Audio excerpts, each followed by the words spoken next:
La disparition de Patricia Bouchon, le meurtre d'Eva Bourseau ou encore l'affaire de la démembreuse du Canal. Ces enquêtes criminelles ont toutes été résolues grâce à la police scientifique. Traquer le moindre indice recueilli sur les scènes de crime, faire parler l'infiniment petit, c'est le rôle de ces policiers de l'ombre. Dans cette salle aseptisée, ces scientifiques recherchent la moindre trace génétique pour remonter la piste criminelle. Comme ici, dans une affaire de séquestration. Dans un premier temps, je vais chercher déjà des traces de sang et ensuite, je vais relever des traces pouvant être des traces d'ADN des personnes qui ont utilisé ces poutres. Le prélèvement est ensuite enregistré dans le fichier national des empreintes génétiques. Chaque année, le laboratoire de la police scientifique de Toulouse analyse 27 000 ADN, soit la moitié des affaires de délinquance de masse de toute la France. Cambriolage, braquage, meurtre, accident de la route, chaque jour des pièces à conviction sont enregistrées.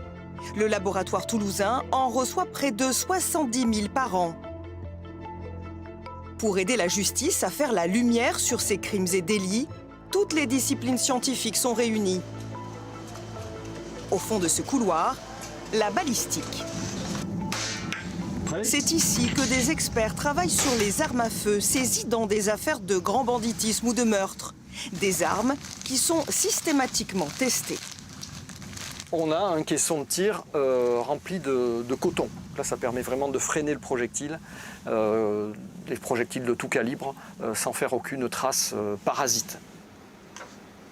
Gardés intacts, les projectiles et les armes sont ensuite comparés, puis enregistrés dans le fichier national d'identification balistique, une base de données partagée par l'ensemble des services de police.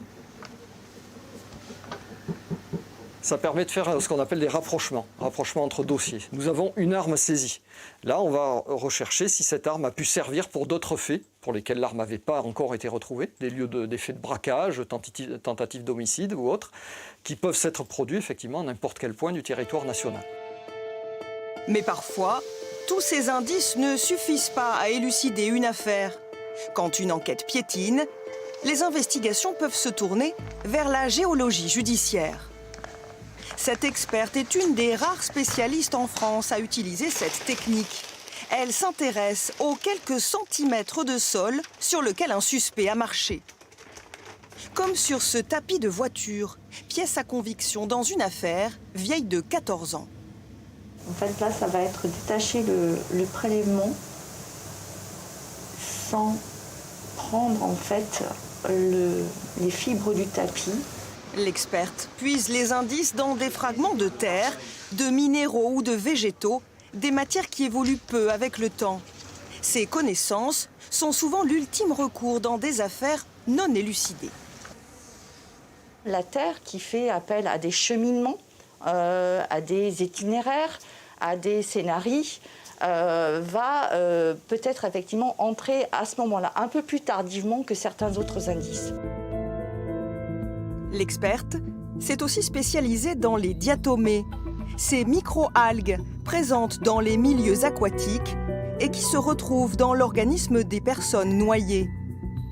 Avec des prélèvements réalisés dans l'eau et sur le corps de la victime, la scientifique cherche à savoir si la cause de la mort est bien due à une noyade. Pour qu'une personne soit dite noyée, il faut qu'on comptabilise un certain nombre de diatomées, en l'occurrence 20, pour, par exemple, 10 grammes de prélèvement anatomique. Donc c'est une donnée de littérature sur laquelle on se base et on va effectivement rechercher dans une solution qui a été obtenue à partir d'une digestion des prélèvements anatomiques effectués au cours de l'autopsie, ce nombre de diatomées. Au laboratoire de la police scientifique de Toulouse, 130 personnes concourent chaque jour à la manifestation de la vérité. Un travail fastidieux, mais qui porte ses fruits, car grâce à la science, une identification est réalisée toutes les 10 minutes.